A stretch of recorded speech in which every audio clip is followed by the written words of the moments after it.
Roads. Wherever there are people, there are roads, and wherever there is a high population, there is traffic. What we often forget, however, is that there are species that call our roadsides and highways home, in particular, birds. In recent years, studies by universities such as Whitefire State University and University of Melbourne have found that birds living on roadside habitats have been on the decline due to road traffic noise. Not only this, but changing their song frequency to a higher pitch to be heard over the traffic. At the University of Melbourne, Kirsten Paris studied the impact of traffic noise on two species of bird, the grey striped thrush and the grey fantail. She believes that traffic noise is interfering with communication of the birds as shown. We can see this in graphs A and B representing two species of birds that both live along a busy road.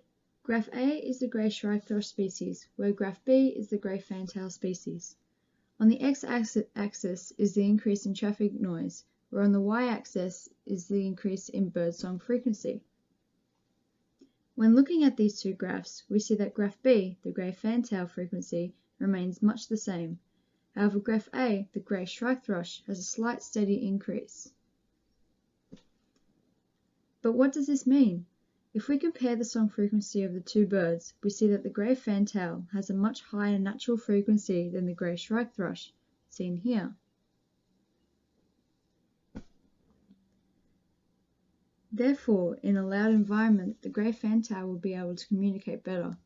Looking at these results, we can hypothesize that the increase in frequency by the striped thrush may be an attempt to adapt to the louder environment caused by traffic.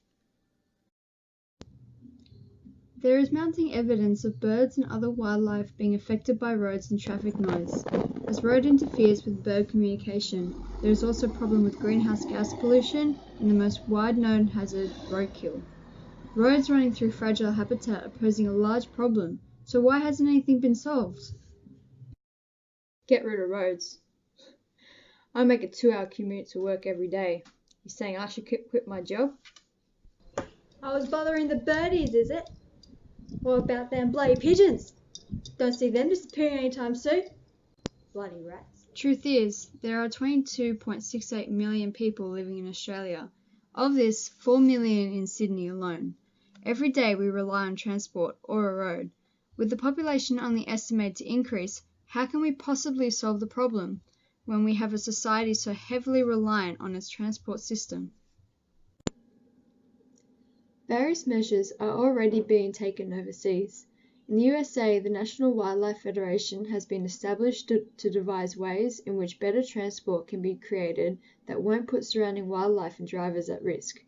Some strategies include lowering speed limits, over and underpasses to allow animals to pass above and below traffic, and removing large bushes on roadsides to improve driver visibility. These are all great strategies to combat the animal road fatality, but it doesn't solve the road noise. I'm here with Dr. Kirsten Paris from the University of Melbourne.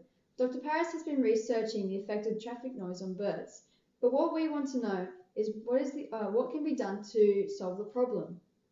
Dr. Paris, how can we protect noise-vulnerable birds from traffic blocking their communication? Well, I would say introducing sound barriers in urban habitats has been suggested in the past. However, this would restrict animal movement and migration and cause landscape fragmentation. They're also expensive to construct. Instead, we should look at a better road planning with constructing new roads.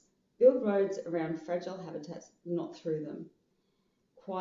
And use quieter road surfaces. That's good, but what about existing roads that are already interfering with wildlife? Existing roads can be rerouted if they are affecting important inhabitants, or if, for example, a certain road lies in the path of a migrating colony. That road can be closed for certain times of the year.